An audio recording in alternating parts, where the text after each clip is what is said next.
the bean stitch, you will chain an odd number because this stitch is a multiple of 2 plus 1. And now we're going to work into the third chain from the hook. I like to work in the back, but that's just personal preference. 1, 2, 3 right here. So I'm going to insert my hook here and draw up a loop. And then I will yarn over, insert in the same chain, and draw up another loop. And one more time, yarn over and insert and draw up a loop. And it looks very full here. You have 6 loops on your hook. 6 loops right here. And then you will yarn over and draw through all 6. Okay, it makes a nice tight little cluster there. And then you chain 1. And then you skip 1 chain right here.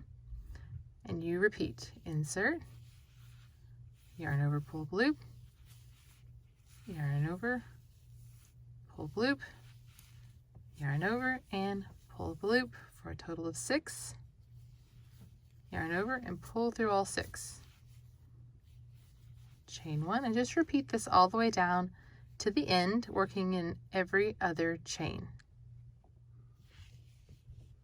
Here is what your first row should look like. You can see these nice little clusters here that we made, and we're ready to work row 2. Chain 2 to get it up to the height that you need. And we're going to be working into the bean stitches themselves, which you can see right here has a nice open space. So there's our chain 1 coming across here, but we want to work into the bean stitch. So you insert it right in here under both loops, and we work the same motion. Drop a loop, yarn over, drop loop, yarn over, and drop loop for our 6, and then draw through, chain 1. So you just repeat this for each bean stitch you have across, always making sure you have 6 loops on your hook. It always takes me a time or two to get through my, I never can hardly do it all in one fell swoop where I pull it through all 6 loops. And then that puts them at opposite directions from each other.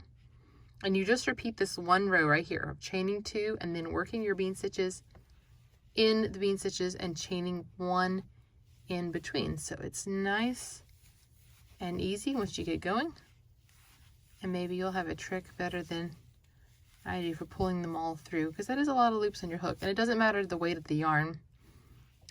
I've tried it with lighter weight yarns and still had the same problem.